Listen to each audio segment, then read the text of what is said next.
Hello everyone, I hope you're doing well. Today's video is going to be a reading vlog.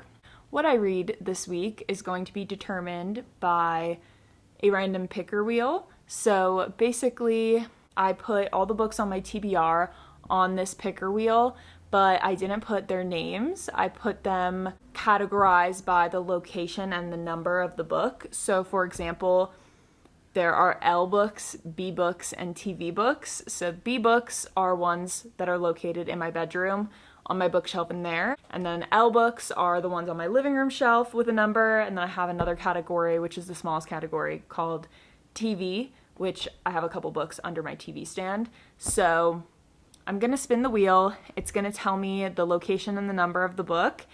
All right, spinning.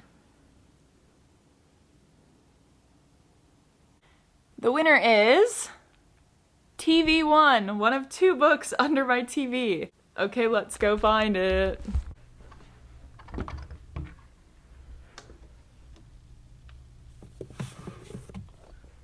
Book TV1 is The Giver by Lois Lowry. This is gonna be a fun one because this is a reread, but I read it in like middle school and this was one of my favorite books, and so I purchased it to reread it eventually.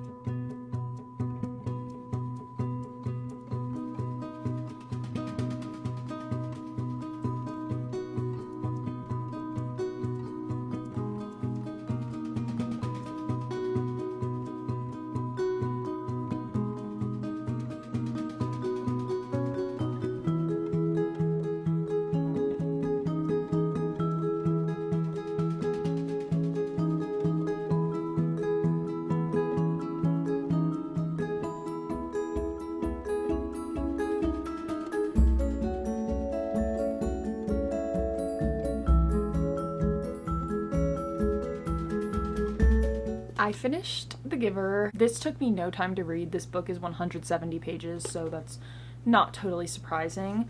Jonas is our main character, and he lives in a world where there's no color. It's a very dystopian, everybody is the same, they call it sameness. Everybody celebrates their birthday on the same day. So everyone born in a year shares the same birthday. And on your 12th birthday, you are given your life assignment, which is basically your job and what you're going to be doing the rest of your life, and Jonas becomes the receiver of memories. So there's one person in this community that holds this title, and so the current receiver of memories becomes the giver, and Jonas is the receiver of these memories. And basically these are the memories of everything that's ever happened generations and generations and generations ago. So Jonas is learning about color, about snow, about hunger, fear, loss, because those things don't exist in their current society. Basically, once Jonas starts receiving these memories from the giver, he starts to realize, why don't we have these things? Like, life would be so much better with color, with knowing what sunshine feels like, with knowing the feeling of love. These things would make life so much better, but obviously that's not allowed.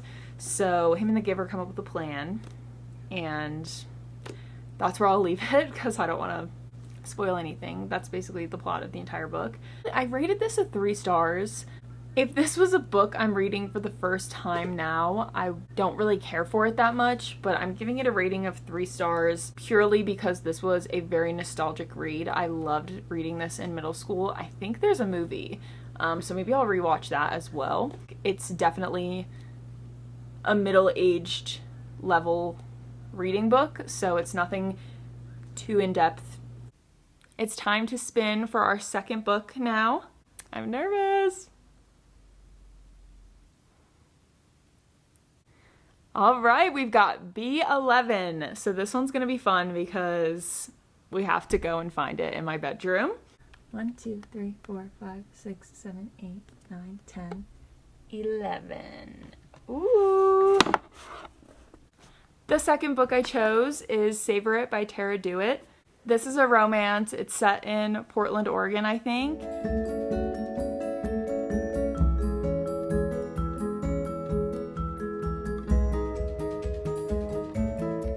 All right, so I'm a little bit into this book, so I wanted to give an update. I'm a little over halfway, and I will say I was listening to this at work and I was giggling. I'm really enjoying this so far. So basically the plot, this follows Fisher and Sage. Sage lives in this small town of Oregon called Spoons, Oregon, not to be confused with Forks, Washington. And she lives in this small town. She loves it. Fisher is a chef from New York City. He comes to this small town because something happened with his job. He has to prove himself at this new restaurant that's opening in this small town. Fisher and Sage, neighbors, they team up for this community festival competition, and sparks are flying. What more can I say? This is just so good so far. Also, forgot to mention, Fisher recently became a guardian of his niece Indy because his sister, her mother, died. So there's a little bit of almost single dad trope in here as well, when he's not really her dad, he's her uncle. It's early. I'm about to leave for work, or get ready for work. I just finished Savor It, and I just want to read this paragraph to everybody. I love your smile, he abruptly states, like the words were pulled from him. I love so many parts of him. His lopsided smile, his sort of big ears, his unruly hair, the ego that asserts itself now and then. I love the way he tries, how he tried to understand and see me from the moment we met, even when he was still trying to buy his own assumptions. How he's been trying to get better, how he always tries for honesty and to do what he says he will, how he owns it when he hasn't or can't. What do you mean? This is 5 stars. I love this so much. This had me giggling, tearing up, visceral reactions to every part of this book in good and bad ways. More later. Alright, I think I'm a little bit better equipped to speak on Savor It now. This book is 5 stars still. I don't even know what it is about it, because the differences between like a 4-star romance for me and a 5-star romance, the changes are so subtle, but it's just a feeling, and I don't know if I can even explain it fully. Just their emotional connection was so strong and so good and so real. I feel there was almost an equal amount of emotional sharing and connection between both of the characters. I feel like a lot of the time there's one character really going through stuff, and there definitely is one. I think the male main character, Fisher, is going through a little bit more, and he has a bit more of an emotional journey to go on, but they both are so open emotionally, and it's not one of those books where one person is just on an emotional journey and the other person's just kind of helping them the whole time. They both are helping each other and growing and being so open and honest. I loved the honesty. There was no games. There was no miscommunication trope. Everyone was so honest and so genuine. The yearning, the sweet, wholesome love in this was just so amazing and refreshing. Just the fact that, like, since chapter 1, I'm giggling, I'm kicking my feet, I'm tearing up, I'm having visceral reactions. When they're anxious, my stomach's clenched, I'm anxious. And you're rooting for these people, and it's just crazy. I mean, if you've ever loved a book, it's not an insane concept, but it still is just bizarre that words on paper can do this to me. Like, all day, every time I've zoned out at any point in the day, I'm just thinking about this book and these characters, and I just know they're gonna stick with me. It was amazing. I would 100% recommend. So happy to have found a 5-star. Now let's find out what our third book is going to be. Alrighty, time for our third book to spin.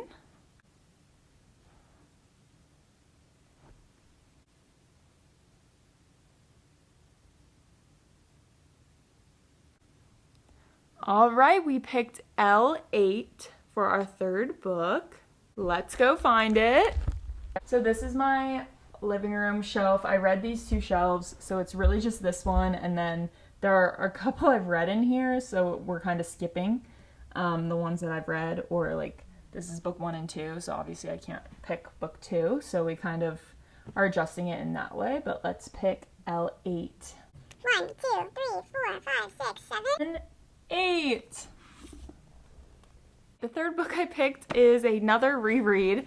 This is a tragic loss from my last video I filmed, which was me finishing books I'm halfway through. Lord of the Flies did fall through the cracks. This is about a group of elementary school boys, and they are on a plane, and the plane crashes on a remote island, and the boys do what they have to do to survive and to sort of create a system of some kind, find food, find leadership, those kind of things. And it's so cool to read this after experiencing so many movies and shows being created based off of this story. Like every show or movie you watch where it's like a group of somebody crashes in the wilderness and then they end up doing horrible things to each other to survive. Nod to Lord of the Flies. They all are. It's definitely interesting to read, especially when you're older and you realize just how young these kids are. Like when you're 14 years old reading a book about 12-year-olds, it's not that drastic. But when you're 24 reading a book about 12-year-olds, you realize those are literally babies. And it makes everything so much more dramatic and so much more impactful reading it as a fully grown adult. So I've been rereading this. I kind of gave up on it for a little bit, but I do want to finish this reread. This is a beautiful edition. I love it. I have 130 pages left of this book, so it should be pretty quick. Hopefully I can get to reading this.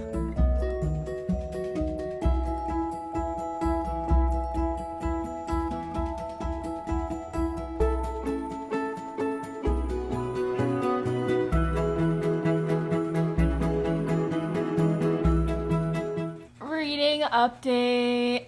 I honestly haven't gotten super far, surprisingly, because it's such an easy read, but I find I am not excited to pick up this book, which is unfortunate, but I want to complete the reread.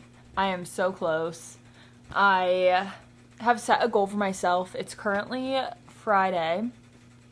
I'm going on a trip this weekend. Sorry that our fan is so loud, but I am not turning it off. It is so hot outside and we do not have central air. So sorry about the squeaking.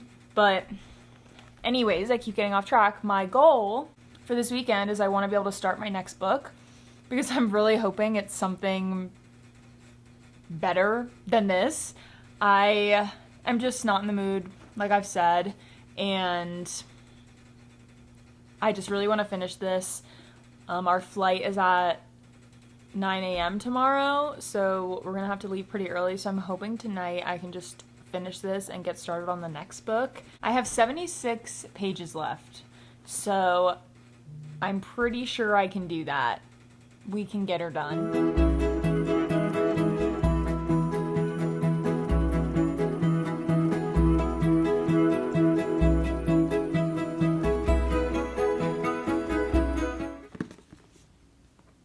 Not even half an hour after I filmed that last clip, I did finish this book. I forgot how brutal this became. Very violent. Crazy because they're 12-year-olds. I feel like I just have to rate this one 3 stars too for nostalgia purposes. I don't know what I would rate this if I was reading it for the first time right now. Unfortunately, we will never know. I would recommend to read it if you haven't read it, or if you haven't read it in a really long time. That's all. Now on to our next book. Now we're gonna spin for book 4. Okay, I don't know what happened there. I picked B5, but the spinner looked horrible because ads were popping up and it was glitching. So we'll see how that screen recording looks, but it picked B5. 1, 2, 3, 4, 5. Ooh. The fourth book I picked was Daisy Hates by Jessa Hastings.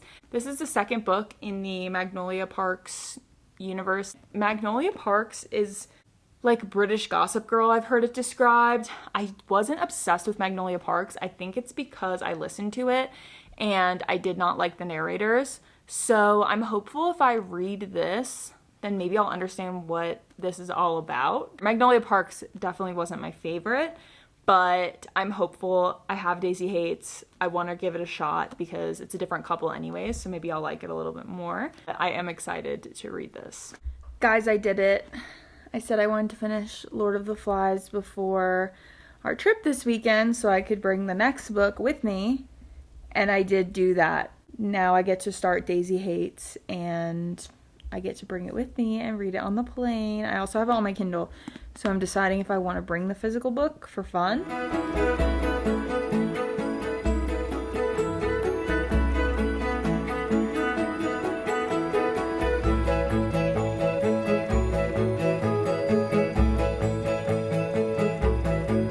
Long time no talk for me. For you, it's been seconds. As I mentioned, I was traveling this weekend, and I finally got to start Daisy Hates by Jessa Hastings. I didn't update at all because I really didn't read much until today. I am past halfway, and I read most of this today. I am really liking this. We follow 3 different points of view. Daisy and Julian Hates, which are siblings, sister and brother, and then Christian, I don't know his last name. It's crazy how it feels like you really are listening to a completely different person talk as soon as you flip the page. And I'm just really loving this. I love Daisy. Daisy's family is in the mob or the mafia. So that's an added plot line, and there's a lot of violence, which I really like because this book kind of takes a little bit of a different path than Magnolia because it has that added layer to it, and I really like that layer, and I really like seeing that side, especially it's mostly from Julian's point of view, so I really like that. I can't wait to keep reading this, but I wanted to update y'all. Big news. I finished Daisy Hates. I am shocked at how much I loved this book. It's gotta be a 4.5. Once I got like the middle of this or maybe 75%, and a lot of drama started happening, I literally could not put it down. I keep trying to think of why I liked this so much better than Magnolia Parks. I think one, the audiobook played a huge role in it. I did not like the Magnolia Parks audiobook. It was dual narrator, and the narrators, I just couldn't picture them together. So I think that definitely messed it up a little bit. And then also, Magnolia and BJ's relationship is just so much more toxic on another level than Daisy and Christian. Obviously, they are still incredibly toxic. This is not a good picture of what a relationship should be, but in comparison to Magnolia Parks, like, this is a healthy relationship. In comparison, it's crazy. They were so bad at communicating. If you hate miscommunication trope, you will hate this. I hated parts of it, which is why it was not a 5 stars. I can't not read the other books, so I might just skip Magnolia Parks because I can't just end it here. Absolutely no way. Now, to wrap up this video, we read 4 books. Thank you, Spinner Picker Wheel, for picking these books. I'll quickly run through my final thoughts and ratings for each of these books. So the first book I read was The Giver by Lois Lowry. The rating I decided on for this book is 3 stars. This was very much a nostalgia read. This was a reread, as I mentioned. It is a book written for middle-aged readers, so it is a little young. I think for me, the writing was very simple, which is fine. I definitely mostly got nostalgia out of this, and I rated it 3 stars for nostalgia purposes, just because I remember loving this so much when I was younger, and I am glad I reread it. It's always fun to read these classics that you read when you were younger at an older age, and how it kind of shines a different light on the content and the story in itself. The second book I read was Savor It by Tara Dewitt. This was a 5 stars. I loved this book so much. I still love this book. I have not stopped thinking about this book. I loved the writing. I loved the imagery. I loved the setting. I loved how emotional the 2 main characters were. Both of them were very emotionally aware, and they communicated very well with each other. Obviously, there are times that people don't communicate well, but it was not one of those books where, you know, miscommunication is a running theme. This was so amazing. I loved our main character, Fisher. He was so in tune with his emotions, and he was a newfound guardian for his niece, Indy, who was a teenager. And just the way that he was struggling to connect with her and hearing his emotions was just amazing. The third book I read was Lord of the Flies by William Golding. This was another 3-star nostalgia read. This one was very different from The Giver because this one definitely had more of an impact on me. I definitely read this when I was a bit older. It was either early high school or late middle school, like 8th or 9th grade, I'm not sure. But this was probably a step above The Giver. I'd say it's written for maybe young adult. Like, I wouldn't quite call this middle school age writing. It's definitely young.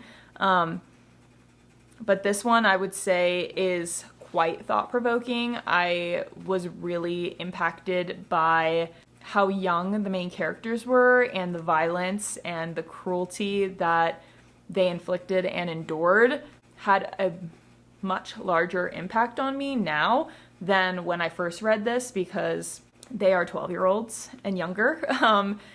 And it's crazy to read that and realize how young they are, because when you're reading this when you're young, it's like, oh, it is what it is. But then when you're older, you really realize this is crazy. These are such young children.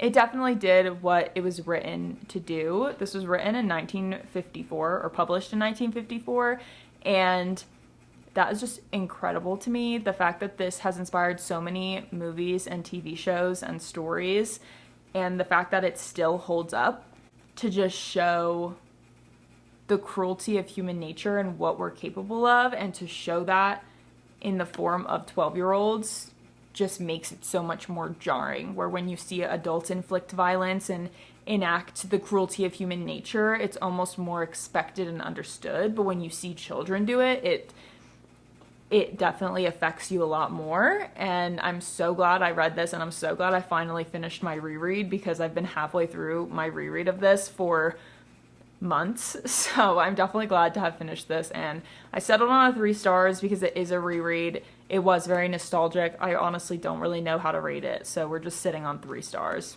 The final book I read, which I just talked about a couple minutes ago, was Daisy Hates by Jessa Hastings. I rated this a 4.5 stars. I loved Daisy and Christian. Horrible miscommunication, horrible toxic relationship, but it was so entertaining. This definitely is more, I've heard people describe it as more of a character study than a typical romance novel, which I would definitely agree with, because it's kind of just like a reality show where you're just following these characters along on their day-to-day life, and it doesn't follow any typical romance storyline. It does not have a happy ending, because it's not solely about these two people. The subplots of being in the mafia or the gang or mob, whatever, is almost a larger plot point than the relationship. Like the relationship that Daisy has with her brother Julian, who runs this British mob. That is a bigger plot point than her relationship with Christian. So definitely not a stereotypical romance novel. If you're looking for a romance novel or a rom-com, I would not recommend this. But if you just like reading about crazy things happening and very outlandish, dramatic events, you'd probably like this. So that was all of the books I read. Thank you so much for joining me. If you read any of these books, let me know. If you completed the Magnolia Park series, I need to know more about that, because I'm feeling very conflicted. And yeah, have a great rest of your week.